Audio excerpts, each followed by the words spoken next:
Greetings, webheads, and welcome to episode 56 of Witty Banter, yet another Marvel Crisis Protocol podcast. I'm Patrick. I'm Alex. I'm David. This is JP. We are here to help you get better at and have more fun with your Crisis Protocol. Well, as you can see from the title, we are going to be talking about the band that everybody's going to be wanting to go see, Jubilee and the Sentinels.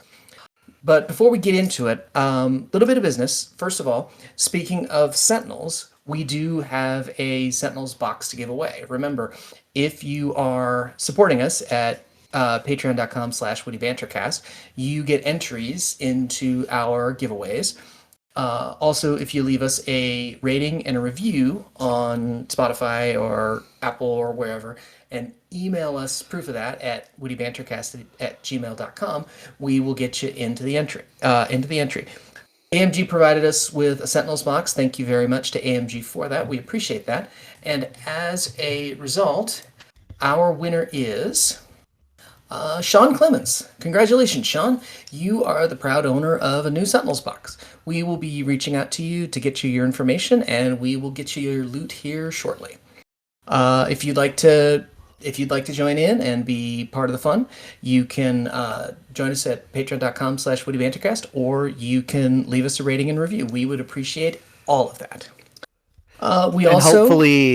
Hopefully you get Cassandra Nova and not Jean Grey, because that would be, I don't know what you do with that. So hopefully you get the right model. I feel like we should. There has to be some way to make the Jean Grey Sentinels box like collector's items. You know, like misprinted coins are worth a ton. I have to think like a Jean Grey Sentinel has to be worth something, but I can't figure out how to make it happen. Well, and it's her actual just sprue, right? Like it's not a different Jean. It's so weird.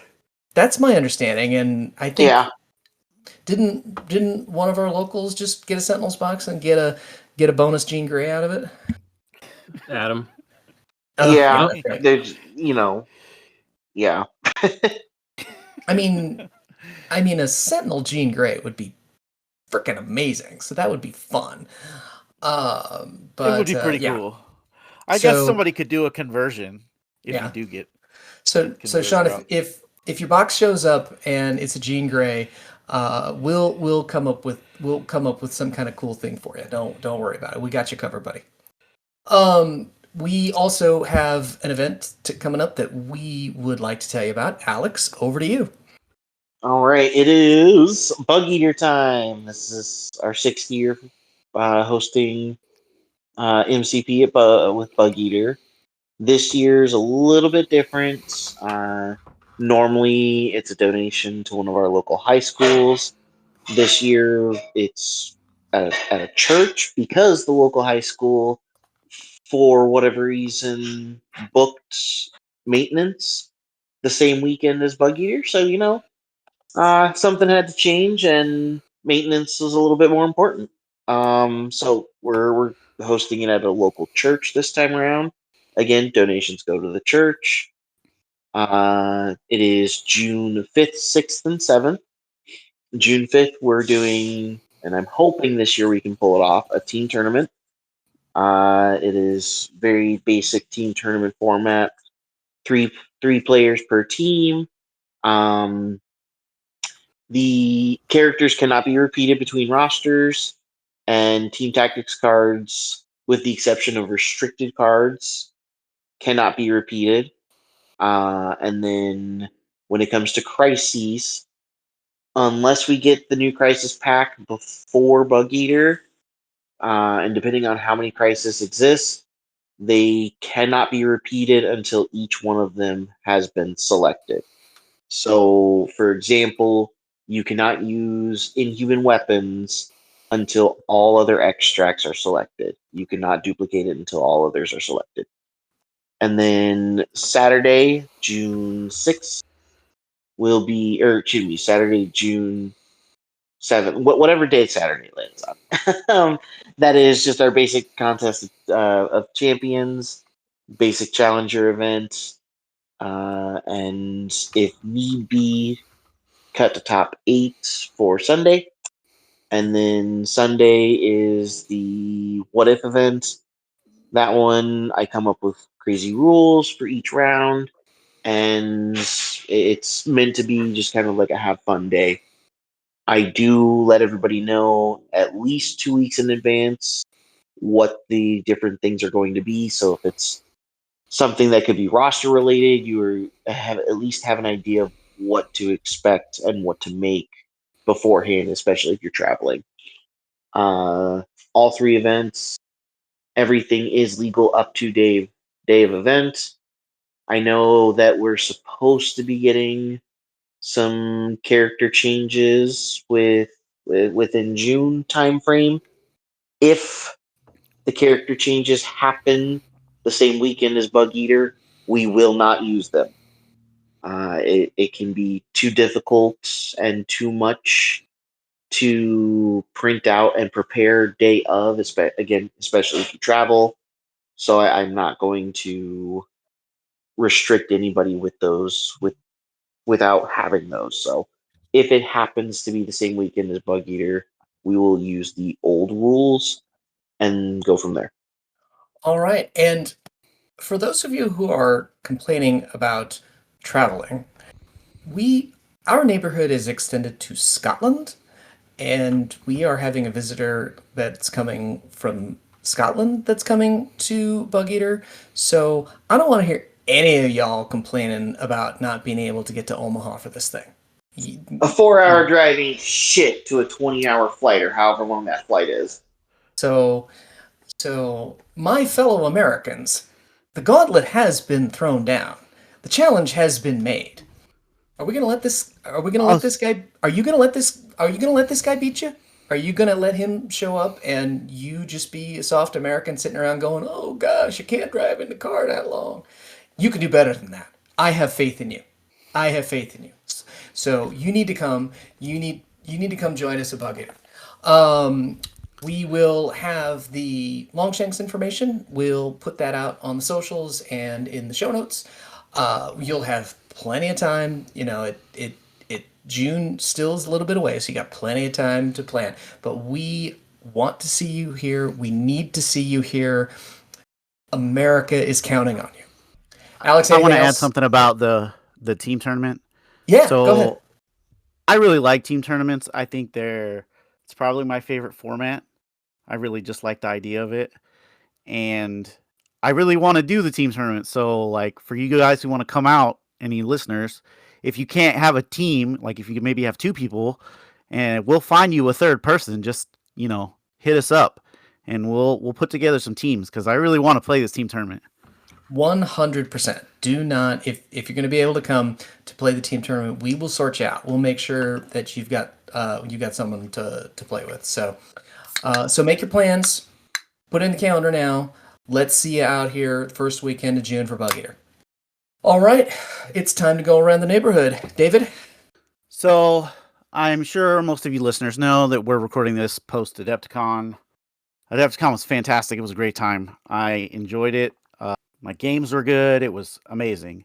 So my question to you guys is, what surprised you? What was the most surprising thing about Adepticon?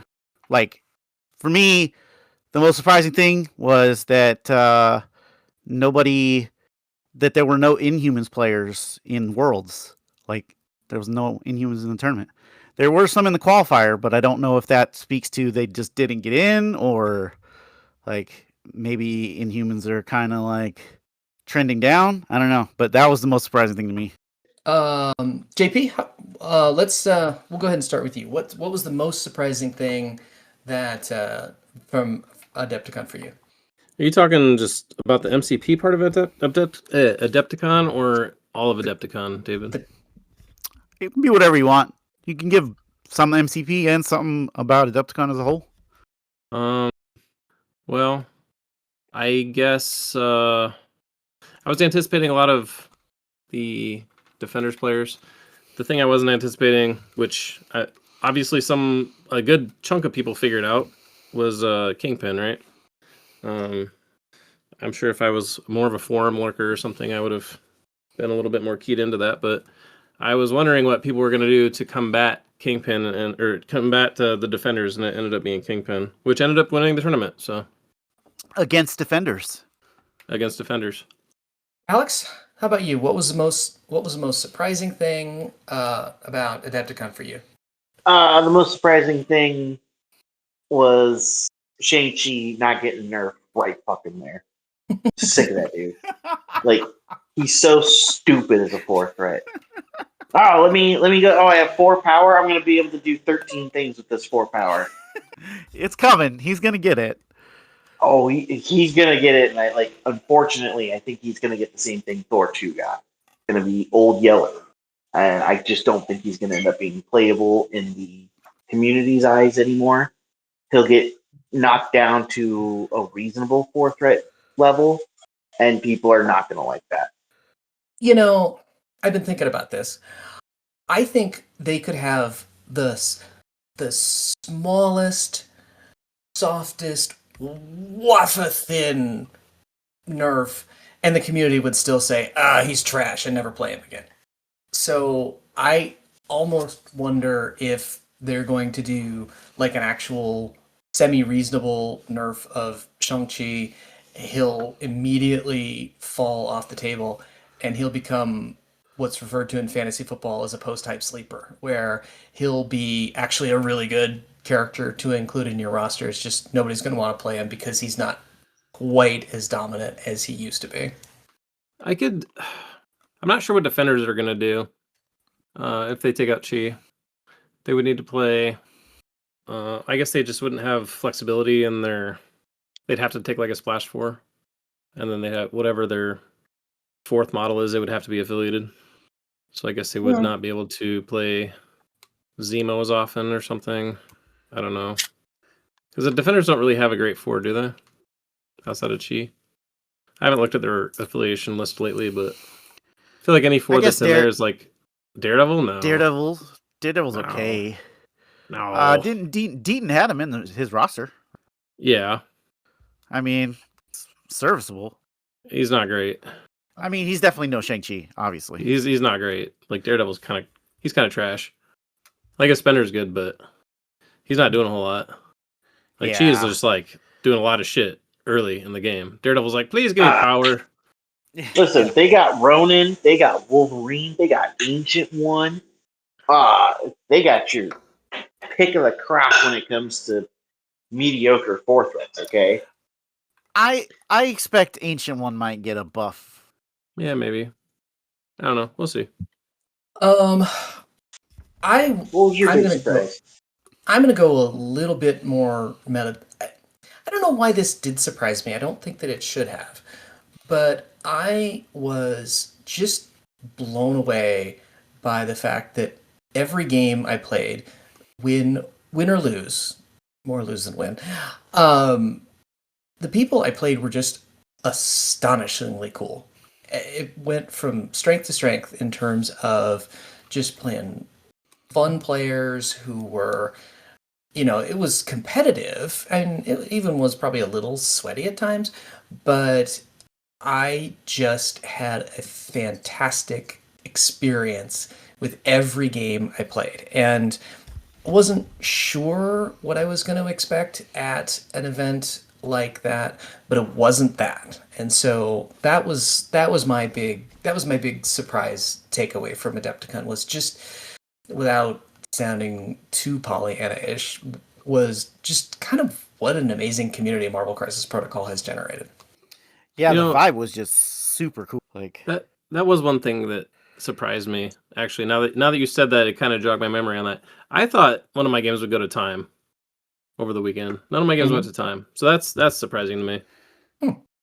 There were less clock issues than I thought there would be. Well, non-clock issues, I guess that would be. Yeah, I don't know how many people actually went to. It couldn't have been that many. Well, there had to have been some, because there was an abnormal amount of draws, and the only way that's happening is if the clock runs out. Yeah, but yeah, I mean, I am still Team Chess Clock forever. But yeah, the way that the tournament was run, and it's it's Worlds, for heaven's sake. It was a lot of fun. It was just a lot of fun, and that has a lot to do. That just says everything about the type of community that's been generated, the type of players that are playing the game, and kind of what's expected. I think now stuff like that becomes a self-fulfilling prophecy, where new players come in and they learn, oh, that's what it's like to play this game, and I think that's why more new players come in. That's why, I mean, they went from what, 90 to 160 people for the qualifiers for MCP over a year period, which is kind of insane when you think about that. So Well, I think for a game that's like 5 years old, that is really insane. yeah, yeah, and I mean, and and now they're in a couple of months we're going to be getting going to be getting our first free hit of crack game that is alliances. I'll be really interested to see from August 26 to March 27 what that does to grow the MCP base of gamers. Well, and Adepticon was the qualifier was the largest MCP event ever. There hasn't been one that's bigger than that. I think it was like 160 for a singles. something. Yeah, for a singles event, absolutely. I think Schick said that they doubled their numbers from last year. Yep. I think they had 80, and it was 160. Something like that. It was just some ridiculous number. I think there were more aggregate players at the World Team Tournament, but in terms of singles, I think you're right. All right. Anything else for around the neighborhood, David, before we move on to our topic of the day? I just want to shout out to just like all my opponents that I played at Adepticon. You guys were great. I had some amazing games. A lot of my games were like super close. Like, I mean, I had my one game against Webbs.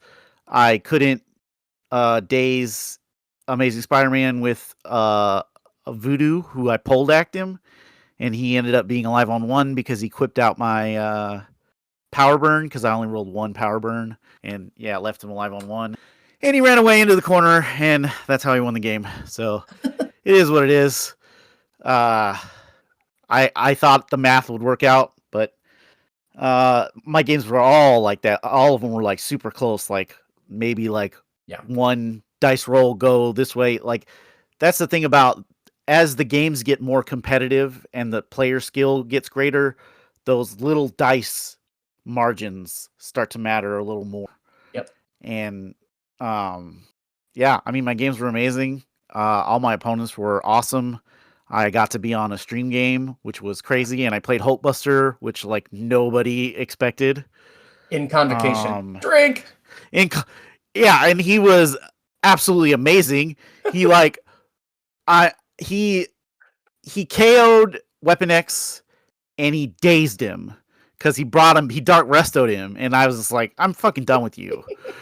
Like, it was like, Hopebuster was stupid. He also, I think he dazed Gorgon too, like, because we had a judge call because I couldn't get the measurement, because he had backstopped Gorgon with his like a lamppost, and I was like, okay, well, I'm just gonna throw this into you and then I can push you.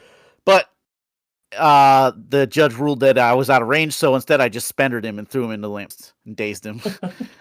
If you insist. Which, yeah, like, it works for me.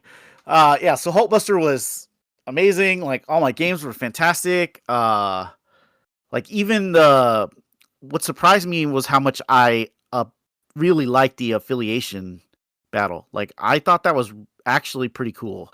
Like, I was playing Convo, and it felt a little weird not having a lot of my stuff, but like, I got to play models that I hadn't played in a while, like Ancient One, and she actually was pretty.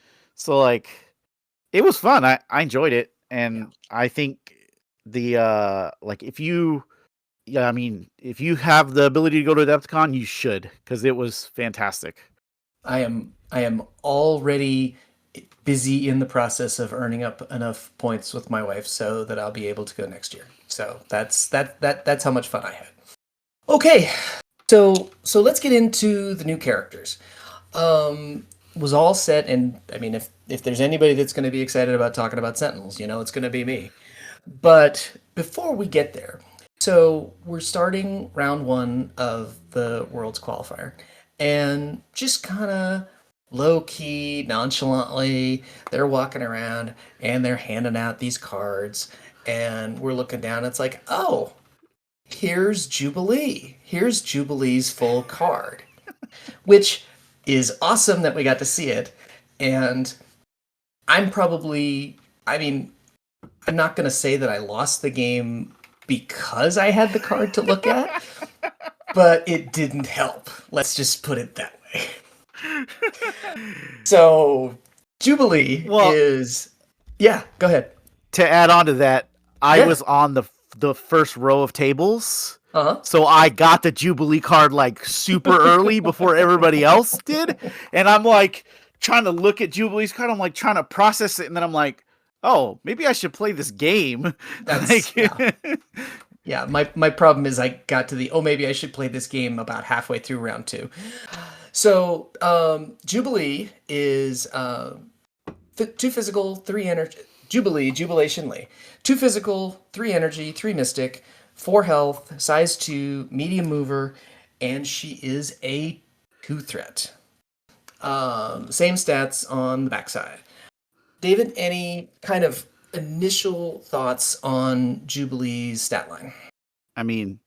That's all there is. She's 2 threat. Like, David, you are not her stats reacting correctly with that statement. She's a 2 threat that is not Honey Badger. Fucking That's true. finally. Fuck that. That's true. No, you're not wrong. Are there any other 2 threats that have 4 health? Oh, I guess Nebula does. I was like, Most of most them. of them. If Yeah, not I was all like, of most them. of them do. Okay. You're talking 4-4 Yeah, it's like- or just 4? 4-4. Yeah. Bullseye. Bullseye. Toad. I guess I'm too. I guess I was too Okoye. busy. Okoye. Long. I was too busy hanging out. I was too busy hanging out with Rocket. Yeah, Rocket's like the one with the least amount of health. Yeah, Bob would like a word. Bob would like a word. I love Bob too. Sorry, Bob. All right, she has 2 attacks. First is an energy attack, Lumikinetic Blast. It is range 4 dice.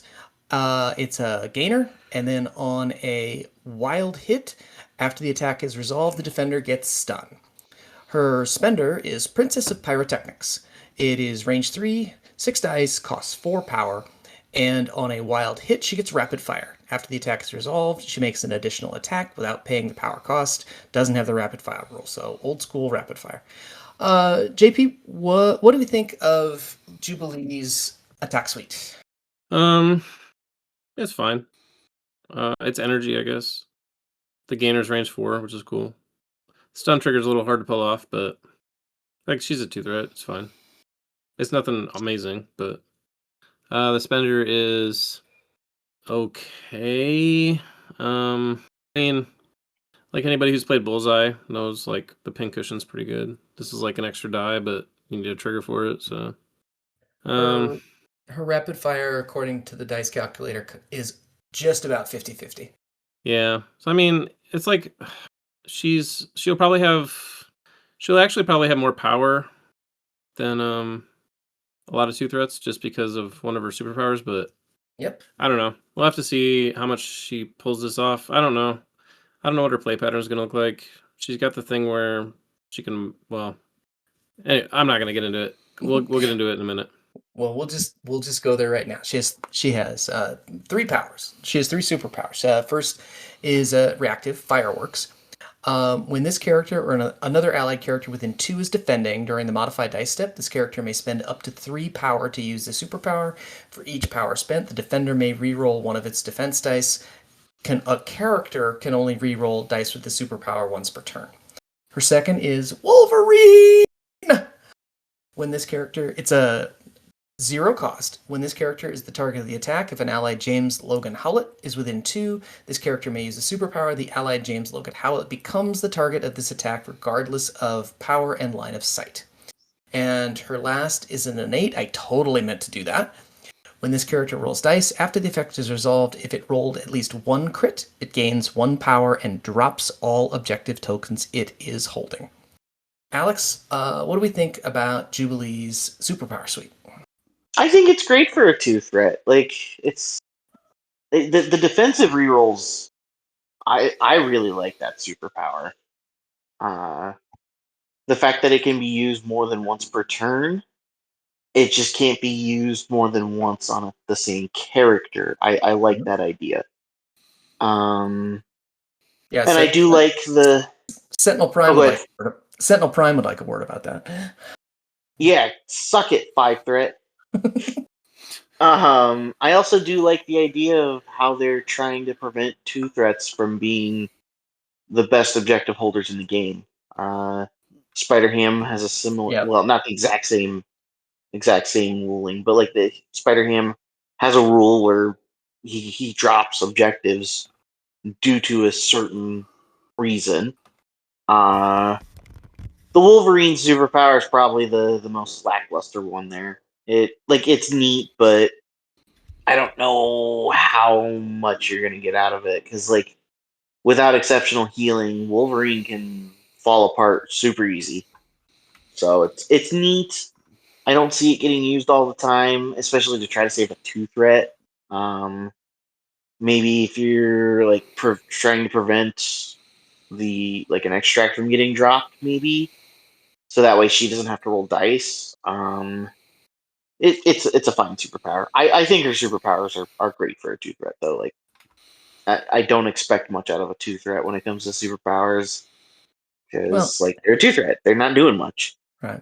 Well, and her defensive rerolls can help Wolverine with his penchant to fall apart too. So they do kind of synergize pretty well. Well, and it's a 0, so she's not spending power on it. The question would be are you going to play her with Wolverine? I don't know. I feel like with Logan, it's a little more weird because you don't really want her to be around Logan so that Logan can get his rerolls.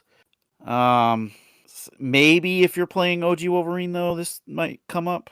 I don't know how often. The range 2, and I don't know. It's a thing, I guess. Yeah. And we don't know what affiliation she is yet, so that might call into question whether you ever play her with Weapon X.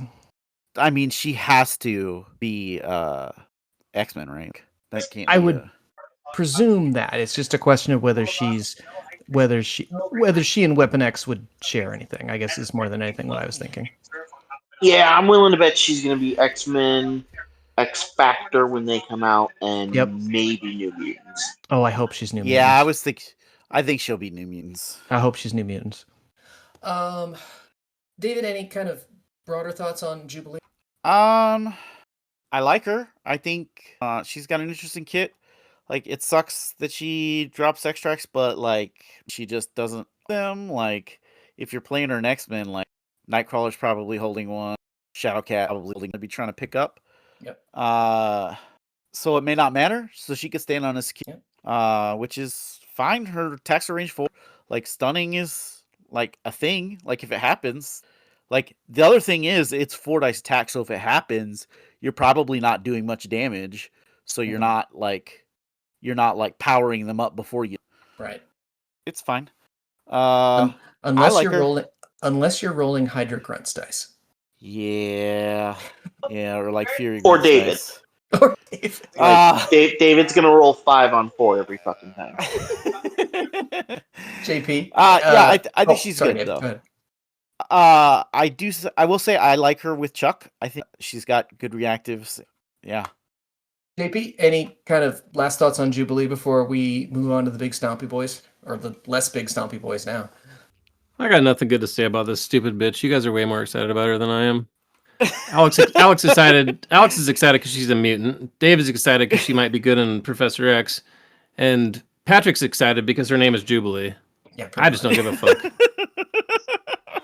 I'm excited because I don't have to fucking put stupid ass honey badger in my X-Men ever again. That's exactly what I was thinking too. I was thinking it's like Alex is excited because her name's not Honey Badger. That's what all he figures out. All right, Alex, any last thoughts before we move on? Yeah, I said everything. David kind of All covered everything I right. wanted to say. Then let's come to the nemesis of shopping malls everywhere, which is the new Sentinels. We'll start with Bastion, Sebastian Gilberti. He is 4 physical, 4 energy, 3 mystic. Size 2, moves medium. He is 7 on his healthy side, 7 health on his healthy side, 6 on his injured side, and he is a 4 threat. JP, any initial thoughts on Bastion's statistics? I know they're gonna have like a health update, but right now, by current metrics, his health is pretty beefy, and his defenses are above average, I would say. Just like 4-4-3, like any combination of 2 4s is probably above average. Especially when we get into some of his superpowers. Yeah. So his stat line is solid. Is he on a medium base? I think he's on a small base. No, he's on a small. He's small. Okay. Yeah, everybody that's coming out in this release is small except Nimrod. He's on a large. Is he on a large base? Okay. Yeah. So I mean, small base medium mover is kind of whatever, but it's like par for the course for the game, pretty much. I mean, majority of characters are, so whatever. Bastion has 2 attacks. His first is an energy attack, Disintegration Blast. It is range 4, 5 dice. It is a builder, power equal to damage dealt, and on a wild, you get Degeneration.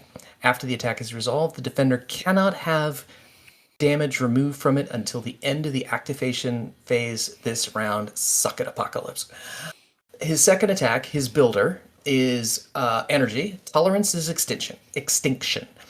Beam 4, 8 dice, 5 power. On a hit, you get Degeneration. After the attack is resolved, you cannot have damage removed until the end of the activation phase. On a wild, you get Suppression. After each attack is resolved, the defender loses 1 power for each wild in the attack roll. And on a crit, you get Nanotech. After each attack is resolved, the defender gains the root special condition. Alex, what do you think of Bastion's attack suite? It's super solid. It is really, really good for a 4 threat. Mainly because of the degeneration on both of those attacks. The only problem I'm going to have with it, other than being the mutant player and having all the healing factor and Apocalypse, it's going to be hard to keep track of. They don't have tokens for it. So it's going to be kind of hard to remember that unless there's a token. So that's hopefully they come out with something. That's a fair point. That's a fair point. Yeah, AMG, get on that. I didn't even think about that. That is a really good point. He has 4 superpowers. First is an active, Advanced Teleportation Matrix for 2 power. Choose this character or another allied character within 2. Place the chosen character within 2 of its current position. A character can be placed by the superpower only once per turn. He has a reactive Prime Nanovirus Reanimation Protocols for 1 power. When another allied non-grunt character within 5 is dazed or KO'd by an enemy effect, after the effect is resolved, this character may use this superpower. Choose 1 enemy character that caused the effect. The chosen character gains the root special condition and suffers a damage. He has 2 innates. First is Enhance Sentinel Cybernetics. During the power phase, the character gains 1 additional power. Additionally, when this character would suffer 1 or more damage from an enemy effect, reduce the amount of damage suffered by 1 to a minimum of 1, and he has Flight. David, what do we think of Bastion's superpower suite? These superpowers are really fucking good. Mm-hmm. Just looking at them, I mean, a place is a place, but the fact that he can do it on himself and allied characters, and he can do it more than once per turn, just can't port the same character. That's ridiculous. Yeah. Because, so this guy could place on round 1 for 2 because he Yep. gains an extra power, right? He could shoot twice and then place a Sentinel 2 up, Yep. right? Like that's crazy. Like placing like Nimrod or something. Like it's large bases. Yeah. That's my jam. And the fact that it's online round 1. Yeah, it's really good. Mhm. The Prime Nanovirus it's kind of better than it seems because like what MCP special is called an MCP special for a reason, right? Being alive on 1. So like this is going to deter you from going, oh, I'm alive on 1. Maybe I should attack this character. Well, what if I daze them? Now I'm going to get dazed in my own activation. And that's like super shitty. Yep. So I like this, and you get to root them too, which is also pretty good. And like damage, out of activation damage is out of activation damage. And I mean, how many times have we all said that like DR is like the best superpower in the game? So Mhm. like giving him DR and an extra power, it's nuts. Like Yeah. his superpower suite is fantastic. I really like this guy. Yeah. He also has a leadership. Operation Zero Tolerance. When an allied character makes an attack, if the defender would gain power for damage dealt by the attack, the defender gains 1 less power. If the defender has a greater threat than the attacker, the defender gains 2 less power instead. JP, what do we think of our new Sentinels leadership? It's better than Primes. It is better than Primes. Yeah, it's definitely better than Primes. It is better than Primes. I think it's pretty cool. It goes with the whole root thing. Mm. Just deny power. Well, and the you'll see later in the other characters they have abilities to take power too. Mhm. And he has suppression on his beam. Is not nothing. Plus, now with kind of the new with the new affiliation selections, you can go wide at lower threats. So you're really leaning into, you're going to have a lot of time where your mini primes are going to be having defenders gain 2 less power because they're attacking higher threat models. So it really just kind of feeds into everything. Well, and like it's not like their attacks are going to be like doing a ton of damage. So like maybe you're only doing 2 damage. Well, they're Mhm. not getting 2 power. Right. So like that's pretty good. Right. Well, and I like how unique this leadership is. Yeah. It's the first one that affects how your opponent's power is gained that I can think of. I can't think of any other leaderships that affect your opponent's power generation. Yeah, I can't. Yeah, there's not many things in the game that can affect your opponent's power generation. Yeah, other than kind of bank shot about handing conditions out that can do that, but not directly like that.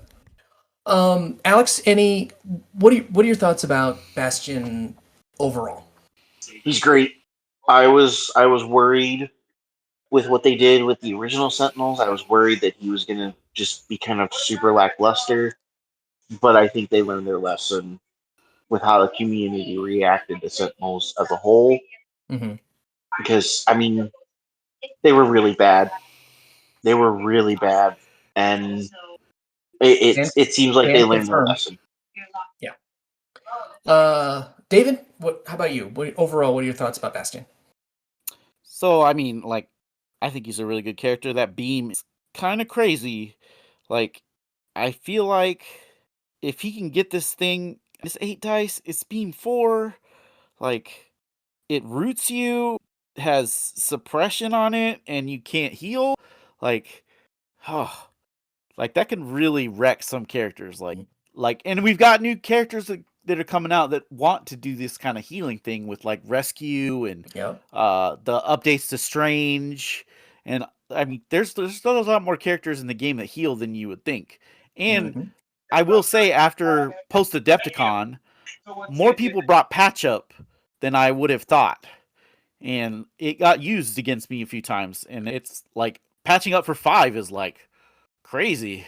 And if you can prevent somebody from being able to do that, let's make sure we for players who might not be super familiar with it, what exactly is the definition of the activation phase? So the activation phase is basically the whole phase when you activate character. So once you get this on you, you can't gain power, or you can't remove damage. Sorry, you can't remove damage until the cleanup. Okay. So, like, I mean, there's still so many characters that this affects, right? Becoming like more apparent with their increasing health pools, right, and their characters that have healings. Right. So I feel like this is like a kind of direction that they kind of want to go for the game. So Right. like being able to prevent this is pretty big. So it's not just the end of this character's activations, it's until all the characters in this round have activated. Well, and there's implications onto other cards, right? Like what is it? Ghost Rider's deal with the devil. Mhm. Like, I don't think he can remove the damage, so he just has to eat it Yeah. if he deals, which is not good. I'm pretty sure it actually dazes him, right? If he deals and he can't remove damage, it just like dazes him, right? I would have to look. I'm not sure, but that's how that mechanic works. I just kind of wanted to make sure that we went over that. To answer your question, Patrick, the activation phase begins directly before the first character activates Okay. and ends directly after the last character activates. Okay. So I think that's, if you play Bastion, you're probably going to need to be able to have that explanation in your back pocket for the players that you're playing against, because I don't know, I don't know that I would have gotten that right on first blush. So I think it's probably good to make sure that we know that. I think there's only, before this, I think there were only a handful of Mhm. characters and or tactics cards that referenced the activation phase. Maybe like 2 or 3. Yep. And they I weren't used. They weren't mainstream, so I remember having this conversation before and being just as confused. So I'm glad we're able to get that out. First class is pretty mainstream. Yeah, that's fair. It does That's say fair. activation. That's fair, and that's probably the most mainstream thing to think of. That's a good point, Alex. Thank you. JP, any other thoughts about Bastion?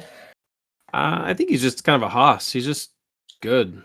He's a stat stick. He's like basically like Black Dwarf, Mm-hmm. health wise and like DR wise, but he has like he has an extra energy defense. He can place himself. Yeah, and has a beam 4. Yeah. Yeah, so like Degeneration, I'm okay. Like it's fine. I don't dislike it. I think it's gonna be one of those things where it's either gonna like do nothing or it's gonna be really impactful, and there's like not gonna be a lot in between on it. So having it on his builder feels kind of bad because like it's gonna be blank a lot, which it's fine. Like range 4 or 5 dice energy builders, nothing to like cry about, but on a 4 threat, it's like, I'd like something more. Like he's basically got like Star-Lord's attack, which is whatever. Like I think he's really good. Like his superpowers are sick. I think he's gonna be. I don't know. I'm gonna have to think about him some more, but I could maybe see him getting splashed too, possibly. I think he's good outside of the leadership that he carries, which is always a good sign. For a character if they're good without their leadership. All right. So the next new Sentinel is Nimrod. Real quick, Patrick. Oh yeah, I do I'm want to sorry, say, Alex. poor iHulk's stock went down even more after all these reveals. Oh my god, yeah. Poor guy. Well, kinda. If you can flip him, well, I don't know. I don't know if that's true. A little bit, maybe. Yeah. Because he removes damage. He removes damage in the cleanup. Right. So you're not gonna get him. You're not gonna nail him on the quote unquote flip, and then. Right. I'm talking about when he does flip. You know. Yeah. Like it does damage like that. It does jack up the green door, and it means that but he can't. Yeah. Like if you're playing the iHulk carefully, you're gonna be able to patch him up at the top of the activation phase, basically, and then he's gonna like lose the token, and then you're back to 15 health, no token. But it really puts, against a character like Bastion, it really puts the pressure on the iHulk player to be able to do that, to have priority on that activation, to be able to get that done right then and there. Well, And the other thing with that is too, like Bastion is probably going to be like removing how much power Mhm. he's gaining. So Yep. like, Yeah, and he's gonna be You taxing start him to- with root too. Like it's gonna so be, like, it'll be annoying yeah, for sure. he may not come back with 10 health. Like that's Mhm. definitely a possibility. Well, he has to come back with 9, but yeah, he might not come back with 9 either. All right. So, any last thoughts? I don't want to cut anything off before we move on to Nimrod. Okay, so I mean, next, he's a good character. yeah, Play him. I'm Like, I don't very know. excited. I'm very excited. He seems cool. Next is Nimrod the Hunter. 4 physical, 4 energy, 4 mystic. He is 7 health on the front, 7 health on the back. Size 4 and a 5 threat. Moves short on a large base. Alex, thoughts on Nimrod's stat line? The only thing that really jumps out to me a little bit is the health pool because of his superpowers when we get into him. Mm, He's a thick fucking monster. yeah. And like the short move on a large base, nothing crazy. It's pretty basic for a large base model. It seems pretty normal. He's pretty tanky, and I dig it. He has 3 attacks. His first is a physical attack, Adaptive Energy Blast. It's listed as a physical attack, but it is range 3, 6 dice. Before choosing his target, he can choose whether the attack is physical or energy. After the attack is resolved, character gets power equal to the damage dealt, and on a wild, he gets countermeasures. After the attack is resolved, if it was energy, the defender gets Incinerate. Otherwise, the defender gets Root. His second attack is an energy attack, Shockweb. It is area 2, 6 dice for 3 power. After each attack is resolved, if it dealt damage, the defender gains the Shock special condition. And then his spender is Total Annihilation. It is an energy attack, range 3, 8 dice, 4 power. Before damage is dealt, if the defender is size 4 or less, this character may throw it away short. And on a wild, stop me if you've heard this, you get Degeneration. After the attack is resolved, the defender cannot have damage removed from it until the end of the activation phase this round. David, what do we think about Nimrod's attack suite? I mean, his attacks are pretty good. Like being able to choose physical energy. I mean, that's always good. Like, I mean, it's a builder. It's 6 dice. It's range 3. The countermeasures is interesting because you can kind of like go, do I need root or do I need incinerate? Because usually, I mean, sometimes it can be where you picking physical energy is important, but there's going to be times where it doesn't matter. So then you're just kind of deciding, do you want to give them incinerate? Which is, I mean, it's good. Root's good. Like, and incinerate is insane. I like it. Area 2, spender for 3 power. It's pretty good on a large base. I wish it was more dice, but it is what it is. I do like that it shocks you. That's good. Spender, if those size 4 has the power thing, it's 8 dice, it's energy. I mean, it's good. It's what you would think of thinking about a 5 threat character's attacks. I like it. All right. He has 5 superpowers. First is Magnetokinesis. It's an active, costs 3 power. Choose an interactive terrain feature of size 4 or less within 3 and throw it medium. Can only be used once per turn. He has Teleportation Matrix for 3 power. Place this character within 2 of its current position. Can only be used once per turn. He has Metahuman Power Recognition and Adaptation Protocol. When this character is targeted by an attack, it may use the superpower. Add 2 dice to this character's defense roll. Add 1 additional die to this character's defense roll for each other time it has used this Metahuman Power Recognition and Adaptation Protocol this turn. That's 2 power. He has 2 innate Enhanced Sentinel Power Core. During the power phase, this character gains 1 additional power. Additionally, this character cannot be advanced or pushed by mystic attacks or enemy superpowers. And then he has flight, healing factor 2, and he is immune to bleed and poison. JP, what do we think of Nimrod's superpower suite? I'd call that 7 or 8 superpowers, depending on if you it's list- consider immunities different superpowers. Yeah, there's five like lines, but yes, I would agree. They couldn't even get it all on his card. There's subheads, yeah. He wasn't quite like Malekith level where they had to print it under his picture, but he got pretty damn close. Yeah, Nimrod also a Haas. So I am down on the superpower throw, like terrain throws after the change. This is range 3, which is cool. I wish it wasn't 3 power, but it is what it is. It'll still get used. It'll still be good, but like size 4 throws are just not the thing that they were, sadly. His teleport's really good. Teleport on large bases are super, super good. However, he cannot use it on round 1 unless you have some kind of shenanigans. The defense thing is cool. It's cool that they give him like a kind of a Sentinel flavored defense buff where he gets more defensive as he learns. Mm-hmm. He adapts. I don't know.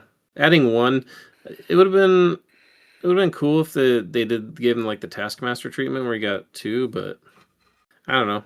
Like I'll have to put him on the table and see how it feels. Yeah, it's better than 2. Like 2 into 3 is good. Yeah, it almost feels kind of like adding 1 defense dice is fine. You know, like you have 3 successes, 3 successful sides out of 8 sides. So yeah. Like adding 1 it's better than none, but I don't know how impactful it is. Maybe, I mean, it'll be sometimes. By the time you're adding 3 dice, you're almost at a statistic. You're close to a certainty to be at least getting 1 additional success. So it's sort of like a damage reduction, but you're paying 2 for it. Yeah. He gains extra power. That's always a good superpower. Mm-hmm. He's got helmet. That's good. Flight, healing factor 2 is great. He is a little light in the loafers as far as like his health pool is concerned. Yeah. So I guess healing factor and the defensive pump might mitigate that a little bit, but he can still get burst. Mm-hmm. And then he's got like the robot good, immunities. That's good. He seems like a good candidate for instant recovery. Yeah. Right. Like he has amount of health pool. Yeah. And he has the power. I mean, that could save him from getting burnt down, right? And then it's oh, he heals that, and then he heals back, and you're like, oh, now what? Yeah. It seems like a character like him is the kind of character that card's really still made for. Immunity to bleed is actually a really good immunity. Bleed is such a common condition in the game, and it's on a lot of popular characters. So, like, not being able to just get chipped, like I'm sure everyone's experienced it where you don't want to clear bleed and it ends up chipping you for like 1,000,000 damage over the game, and you're like, this is fucking stupid. Been there, done that. Yeah. Well, and I mean, like, there's entire leaps that are based around with Dracula, right? Like, not for nothing. Fuck you, Dracula. Not on the top of the meta anymore, bitch. For all that time that Dracula spent on the top of the meta, which is so sad. I love me some Dracula. I love Dracula. That reminds me of that scene in Endgame where they're talking about Footloose, and Parker's like, or he says something like, is that the greatest movie ever made? And Parker's like, it never was. Alex, overall thoughts on Nimrod the Hunter? He is pretty good for a 5 threat.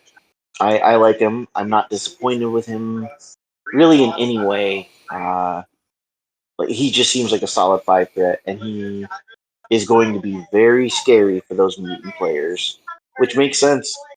it makes a lot of sense. I think he's a great design. David, your thoughts I on? I like this dude. He does some cool stuff. I do agree with JP. I wish his superpower throw was cheaper. It just feels bad when you're only throwing in his 3 power. I like his superpower suite, and I mean he's a chunky boy. He's on a big base. He's got, I mean, 444 with the defense pump. Like that, you can start to get, and he can do it on all types. So like that's already an advantage over like Cap. Mhm. It's good, and like extra power, and helmet. Like being able to not be advanced or pushed by mystic attacks, it's becoming more and more relevant. As the game goes on, like especially with the buff to Emma, I was about to because say, like it feels Emma's like just your Emma experience is informing your conversation here. well, We're gonna have yeah. to I put in mean, a new drinking game rule. Every time David says Emma, we got to drink. This motherfucker's every episode. It's at least 4 times. I'm just saying that it's more common now, and even with characters like fucking Moondragon who can take Mind Stone, right? Like that's a thing.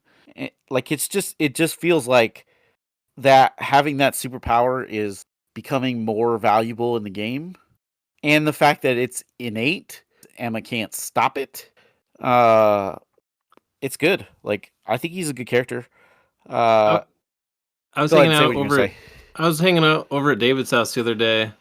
We were just like talking, and I was like over by the mantle. I looked over, and like he had all his family pictures lined up, and like one of the pictures looked really fucking weird, and I like walked up to it, and he had cut out his wife's head and pasted an Emma head on top. It has to And be the MCP he had model. all his kids there, but like his wife had the head of Emma, and it was like kind of like missized too, so it was like kind of like a bobblehead looking Emma. I was just like, what the fuck is this, David? I I think I think everybody that's listened to this podcast for any length of time knows the next thing I'm gonna say. Any last thoughts from you guys on Nimrod before we move on? Okay. Next thing we're going to talk about is the Omega Sentinel, the last member of the box, which sounds like it got accidentally spoiled, but spoiled nonetheless. So we're gonna go into it. It is the Omega Sentinel. It is Karima Shapandar. 3 physical, 3 energy, 3 mystic. 7 health on her front side, 6 on her back. She is size 2, long move, and is a 4 threat. David, thoughts on the Omega's stat line? I mean, 3-3-3, 7-6. That's a good health pool for a 4 threat. Size 2. The interesting thing is she's a long mover, which puts her at the long mover. the only Sentinel that's an affiliated long mover. Let's go. I mean, it's good stats. I like it. She's got good health. Like her defenses are fine. We'll get into it with her superpowers, but I think her stats are good. All right. She has 2 attacks. First is physical, Dynamistic Bioblast. Range 3, 5 dice. Before choosing a target, character chooses whether it is physical or energy. After the attack is resolved, power equal to the damage dealt. And on a wild, you get suppression. After the attack is resolved, the defender loses 1 power for each wild in the attack roll. Her spender is Engineered Extermination. It is physical. Range 3, 7 dice for 4 power. Before choosing a target, the character chooses whether this attack type is physical or energy. And before damage is dealt, if the defender is size 4 or less, throw it away short. Do you have to do damage to throw? No. Do you have to pick a direction that you're throwing? No. You're just throwing. JP, what do we think of Omega's attack suite? I think it's pretty good. The like being able to choose type is always nice. And it's a builder, so I do prefer builders to gainers generally. especially when you're picking type and it's like 5 or more dice. Like builders are just better. Suppression kind of plays into that whole power denial thing. And then the spender's pretty sweet. You get to choose type again and then like auto throw size 4. Pretty good. The only thing I'll say is like everything's range 3, which is fine. It's fine. It's better than range 2, obviously, and worse than range 4. So I mean, I like it. It's good. All right. So there are 5 lines of superpowers on the card. I've learned my lesson. So Alex, you might want to go get a coffee because it's going to take me a while to get through this. First is charge for 2 power. Costs an action. Make a move followed by an attack usable once per turn. Second is reactive Omega Cycle, 2 power. When this character is targeted by an enemy attack or would suffer a collision, it may use this superpower. Remove the current Nano Shift type, then choose a new Nano Shift type. What is a Nano Shift type, you might say? I will tell you.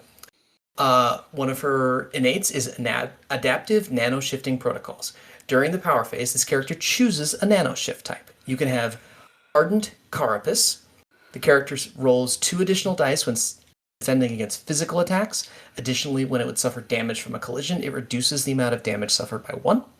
You can have Plasmatic Cloaking. The character gains the Stealth superpower and rolls 2 additional dice when defending against energy attacks. Or Electrostatic Pole. When this character is attacking, it may re-roll up to 2 of its dice. Additionally, this character cannot be advanced or pushed by mystic attacks or enemy superpowers. She has Cyberpathy. When this character rolls dice when interacting with a secure objective, it may re-roll up to 2 of its dice. The first time each turn this character interacts with a secure objective after the effect is resolved, it gains 1 power. She has flight, and she is immune to bleed and poison.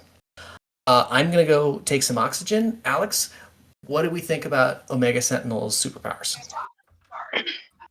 Vision, who's that? Because this superpower suite's just fucking cool. The charge is awesome. I mean, especially with a long moving character with range 3 attacks. That's just fucking awesome. And the nano shifting is with flight, so it's like even better. The nano shifting is such a cool superpower concept, and it shows again going into that Sentinel adaptability and just being able to change so quickly. Like Vision, get fucked, and I say that with the greatest amount of love because I really enjoyed Vision when he first came out, but he's just kind of fallen to the side, unfortunately. And if they were to redo Vision, this is how they should redo Vision. Yeah, I think he's gonna get something. I think he's gonna get buffed. I hope so. Yeah, the whole and then like being able to re-roll dice with secure pay to flips, like I don't ever want to hear a Sentinels player bitch about like pay to flips ever again. Not that they ever did to begin with, but it's just like with a character like this, if you don't take him on a pay to flip, that's your own problem. I mean, and then getting refunded for it's just even better. Yeah, I mean, we'll talk a little bit about the new bills for Sentinels, but I mean, when you got Omega Sentinel now, I think it at least comes into the conversation as like, do you take pay to flips because you've got a character like this to play? Well, and foreshadowing, we don't know what all the new crises are going to do. So Correct. There could be more interact secures in the future. Correct. So where this could come up. David, overall, what are your thoughts on Omega Sentinel? This chick is really cool. I really like her. I mean, long move charge, range 3, like it's good. I like the shift typing. I like the interact thing, immunity bleed, flight. Like all of it's good. I mean, charge is amazing. A long mover. Shout out to Zemo. Like everybody who's played Zemo knows. Like charge on a long mover. Yeah. I really like her. I think she's really good. I think there's potential to splash her somewhere.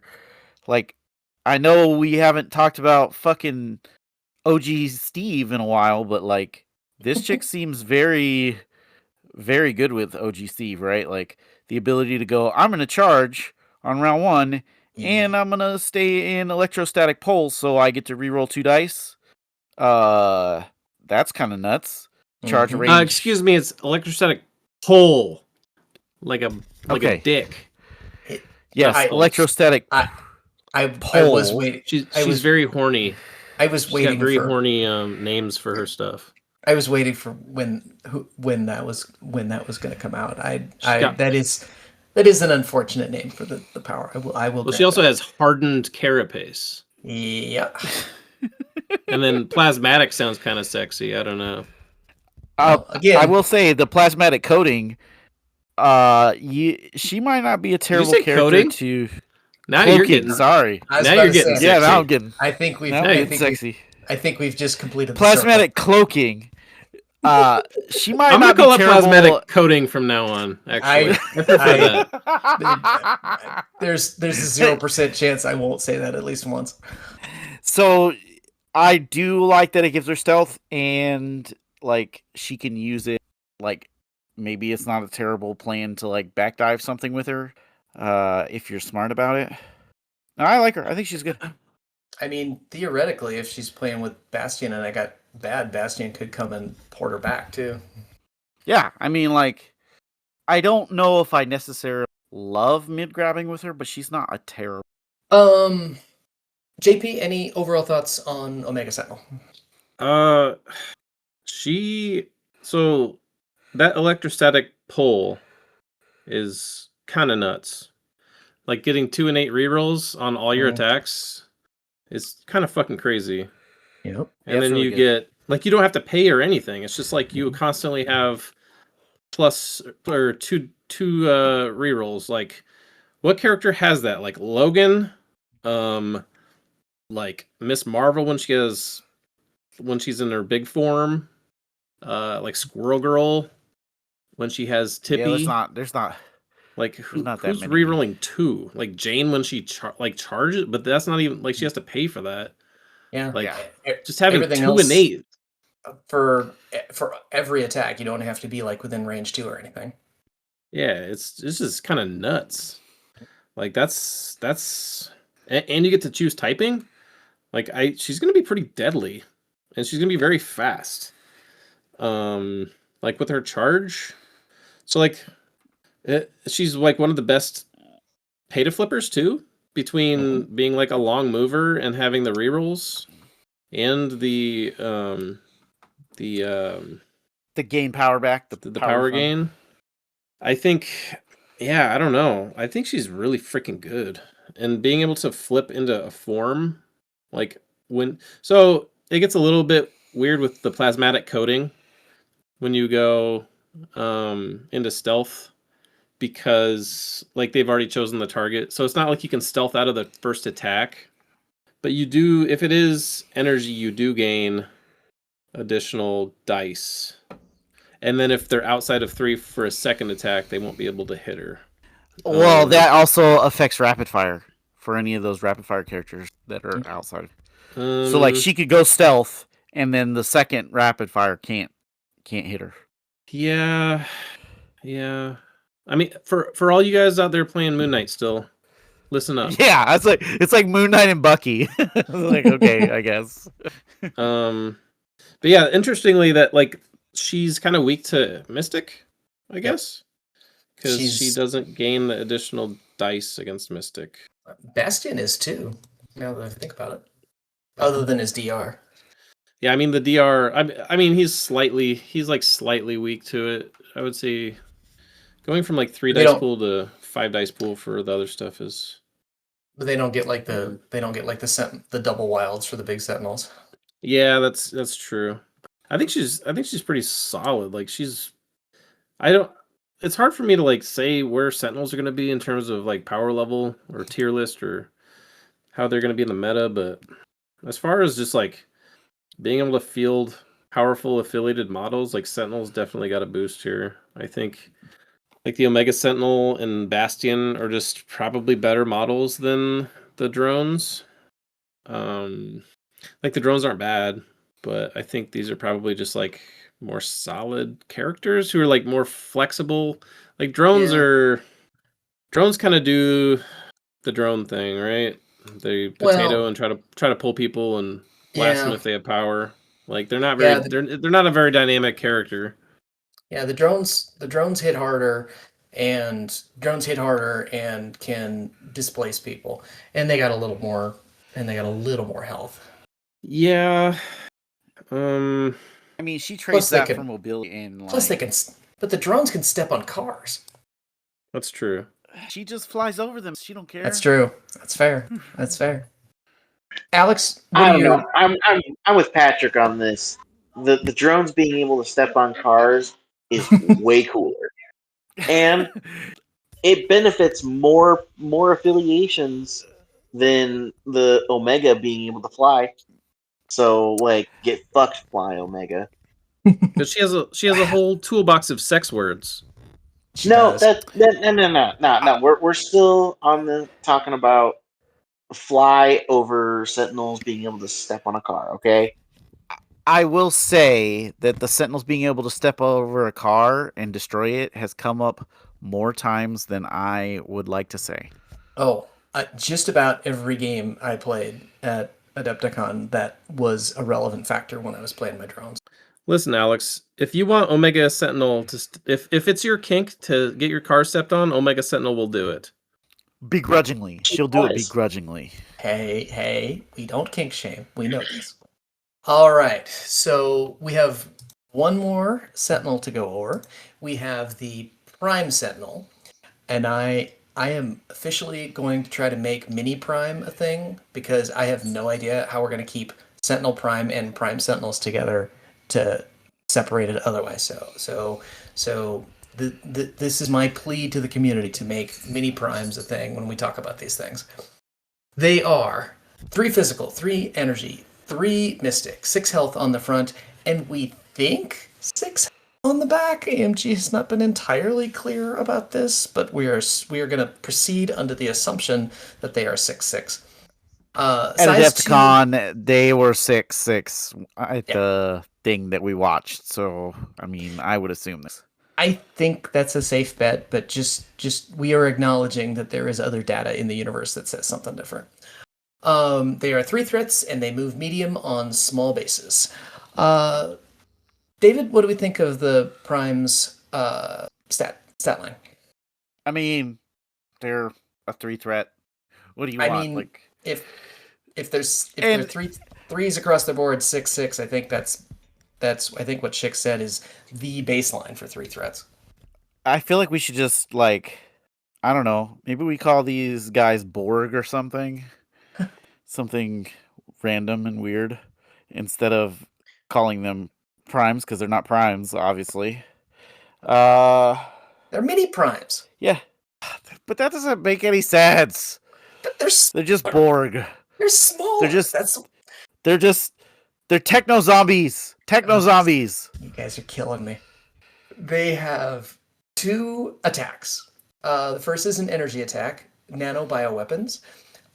Range 3, 5 dice, power equal to damage dealt, and on a crit, after the attack is resolved, the defender gains the root special condition. Then their spender is nano power suppression systems, range 3, 7 dice, 3 power. After the attack is resolved, if damage was dealt, the defender gains the root special condition. JP, what do we think of the Mini Prime's attack suite? It's whatever. Kind of. It's energy. It's energy. Like, Yeah. it's got the best typing. They're not bad attacks. It's just like their stat line. Like, it's just generic baseline shit. Like, we'll move on. Yeah, It's I not. think the superpowers kind of are what puts the spice in the gumbo. There are 5 superpower lines. First is reacted, guided infection.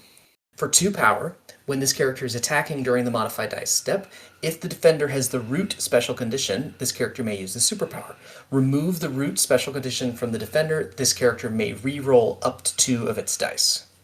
Second is Sentinel Nanotech Corruption for 0 power. When this character or another allied character is defending during the modified dice step, if the attacker is within 3 and has the root special condition, this character may use the superpower, remove the root special condition from the attacker. This character may re-roll up to 2 of the attacker's dice. Then there's 3 and 8s. First is Sentinel Nanotech Infection. When an enemy character ends its activation, if it is within 2 of this character, it gets the root special condition. Bastion's Legion. When building a roster or a squad, a player may include 2 of this character instead of the normal 1. And by the way, thank you, AMG, for giving us 2 distinct models and cards so we can tell them apart. And then the mini Sentinels have mini primes have flight, and they are immune to bleed and poison. Alex, what do we think of the superpower suites for the mini primes? It's super cool. I really like it, playing around with like the root mechanic, giving out roots, not just based off of their attacks, but with the enemy characters' activations ending so close to them. And then, yeah, I just think it's a super cool concept of like removing those root conditions to get better, whether it's defending or attacking. Like it's such a cool idea. I really like it. And for a 3 threat, it seems as though it could be suppressive, but the fact that they're removing the root conditions to get better makes up for that. I feel so. I like them as a 3 threat. They're super cool. I don't think I would honestly change anything about them. I think they're neat. Like they're kind of boring when it comes to their stat line and their attacks, but these superpowers make them cool. David, what's your overall impression on the mini primes?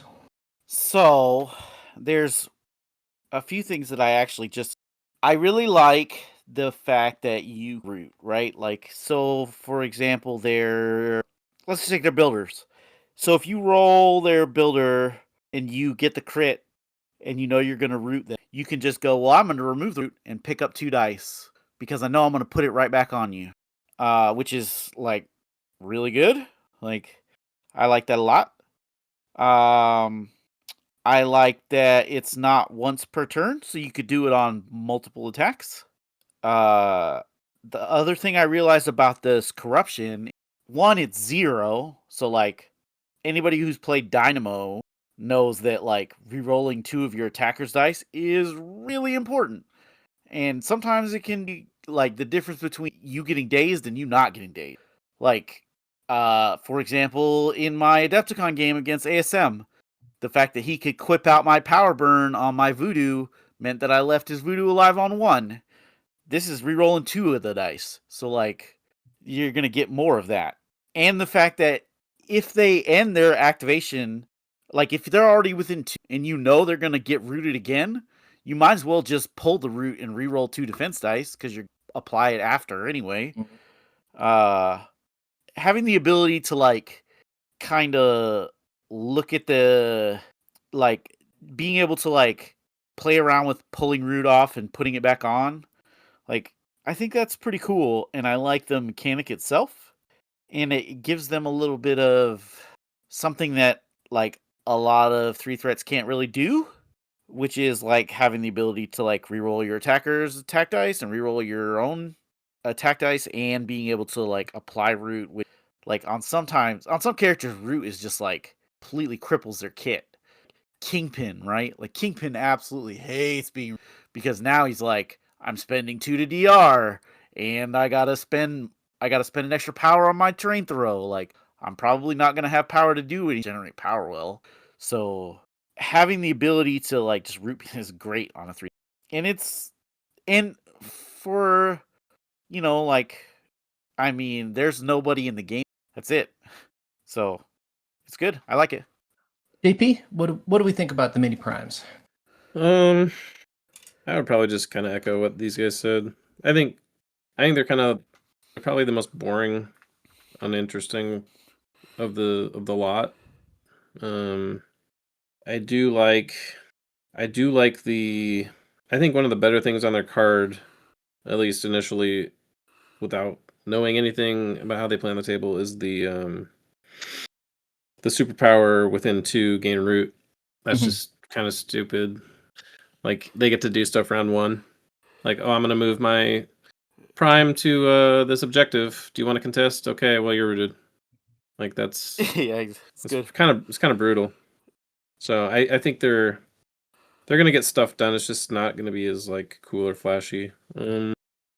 Having the option to like reroll 2 attack dice on every attack makes them potentially pretty killy for 3 threats. Going back to the Omega Sentinel, like how she can do it for free, which is quite a difference. But if you look at the Prime card, like they don't really have much to spend their power on besides the Guided Infection and the Spender, so they will have power to do the thing. It'll be interesting to see how the play patterns kind of playing with the root condition work out. I could see it being kind of like a mini game in itself. Yeah, they're cool. Alex, your thoughts on the mini primes? I think they're super cool. Like, JP's right. Like, they're kind of boring what they do, but still kind of like they have a neat mechanic. With like the root.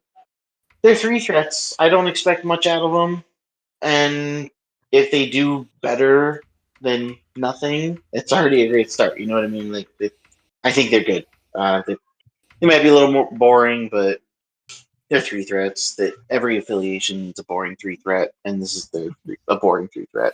And they got 2 of them. All right. So what are your thoughts on the whole in terms of what the Sentinels as an affiliation look like with the addition of these new reinforcements? David, we'll start with you. What's kind of, I mean, it's early days. We haven't seen them on the table. But kind of what are your initial thoughts in terms of how this is going to affect how the affiliation plays and how it builds? So I know Schick talked about this, about the fact that they got to design the updated Sentinels and this affiliation at the same time. So they got to like design the Sentinel Prime rework and the drone rework and these guys at the same time. And it really shows, because it shows that there's a ton of synergy between all of these characters. And it's really interesting, like being able to like root people and steal their power and prevent them from generating more power. Like you're gonna get this, you're like steadily like kind of just neutering what your opponent is doing, which is very interesting. And it can like, I could totally see this being debilitating, where they're not wanting to attack you, where it's like, you're taking away our ability, you're rooting us, you're taking our power, and you're taking our ability to generate power from taking damage. Like, this is what Kingpin wants to do, right? Like, this is what a lot of those potatoes want to do. And you're also removing the heal. Like, all of those things combined, like, it just seems like a really cool way to, like, apply pressure to your opponent in a way that not many other affiliations can do. Like, I mean, you're kind of close with, like, Daredevil Defenders, right, where you're hexing everybody, and so it's like kind of neutering their output and neutering their defenses. But like, this is a whole other level of like complex, like I'm taking your power and I'm doing all kinds of other interesting, and so it puts the onus on your opponent to be like, well, maybe I need to attack you guys because I need power to do things, and you guys have a lot of health pools, so maybe attacking might be the thing to do. Which I like. I think it's cool. I think it forces your opponent to like interact with you in a way that they might not have before, which I like. And obviously, you know, like those are cool. The Sentinel, like the big Sentinel models look super cool. Nimrod looks super cool. Like just having you can have like your Kaiju's, and you can have like, you know, some smaller models. It's cool. It's cool to see an affiliation get fleshed out. JP, how about you? What do you think about the status of the affiliation as a whole? Well, considering we only had 4 models before, and we're getting an influx of 5 additional, is that correct? There's Bastion, Omega, Nimrod, and then the 2 minis. Am I missing one? Oh, 5 models. Although, Yeah. yep, All right, so we had 4. We're getting 5, so we're more than doubling. And before we had 2 5 threats and 2 4 threats. Now we're getting an additional 5 threat, 2 additional 4 threats, and a new 3 threat slot that we didn't have before. So we're opening up a 3 threat slot. We have variety at our 4, like triple the variety that we did before. And they do like way different things than the drones. And then we get Nimrod at 5, which is like he's really good. I see. I don't know. It depends. Like I don't know how. It's hard to say like how competitive Sentinels are going to be at this point. Like we're going to have to see them on the table. They definitely seem grindy. In slow games, they might be grindy enough. I don't know. I could still see them getting outscored, kind of quickly. Mm-hmm. They don't have like a ton of control. I guess like the drones can control, but like if the map is spread or something, it's kind of defeats the purpose of taking drones. But I think I don't know. I've never been high on Cassandra Nova, but now that Nimrod's in there, I just like having 3 5 threats is it's kind of sketch. I think I would Well, the personally Prime pick up slaps. Like, he pick still up slaps. Cassandra. Yeah, I mean, I really like Prime still, and Bastion's just really good too. So I don't know. I don't really respect Cassandra Nova. She can go flicker bean. If every person that I have talked to that plays Sentinels raves about Cassandra Nova, and I have tried and tried and tried, and I cannot unlock her. Now, I wonder if I mean, she might play well with the mini primes because she can hand out root too. So I don't know if that's a thing, but I don't know if you take a 5 threat to support your 3 threats. Yeah, but like, have you ever used that superpower? No, but I mean, you certainly have a lot more incentive to now if you're have playing games with your 2 mini primes running around. But I would question that would beg the question, right? Like, why didn't you use the superpower before? Because you had other things that Cassandra wanted to do with the 3 power. 100%. So now you're trying to like play into this weird game, and like you're using your 5 threat in a way that you don't normally want to use her to like play into the game. I'm with you on that. It's not going to work out well. It does feel more cute than good. I will say we didn't talk about how these guys with that stupid I ignore stealth and you can't reroll against me. Yep, Like Directive the more 1. Sentinels, Directive 1, like Omega Sentinel could be like super killy as like if your opponent can't reroll or modify dice, like oh shit, like she might just like creep up on you. And having Bastion with a range 4 attack, it's nice to have something where it actually becomes relevant, where you can go reach out and touch somebody in stealth that you probably couldn't have otherwise. Yeah, I mean it's great at murdering like Miles, like all these crazy stealth. Well, having a charge on a long moving character with range 3 that can select her type and get 2 rerolls if you can't mod, and then she can follow it up with a spender for 7 dice that throws for another chip damage. And you still can't 7 mod. dice. Yeah, you still can't mod, and the 7 dice attack has 2 rerolls on it as well. That's kind of a lot out of nowhere, for sure. Yeah. Well, and it's like great into the like double bubble, like the Namor Zemo shenanigans. It's like, okay, you can't use your rerolls. Yeah. Screw you die. I mean, it's good into the defender's bubble too, right? Like Strange can pump, but if you're going into Strange, he can't reroll with I, and Blue Marvel can't reroll with his thing. Well, and it messes up like Warlock and like I mean I guess they can reroll your attack dice, but they can't like Warlock and Kane can't, or their defense dice. I mean, so like if they flub, I think it's good. I like their whole.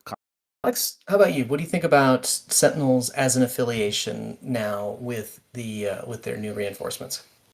Boy, did I pick a great time to stop playing mutants. Because, like, they don't feel good against them. I don't like it. Yeah. But it makes sense. Like, it works thematically. I think they're good. I'm with JP. I don't know if I can say one way or the other, like, if they're going to be, like, the new meta boogeyman, but they look fun to play. I don't know how much fun they're going to be to play against. Not saying it seems oppressive or anything. It's hard to say until we get them on the table. Mm-hmm.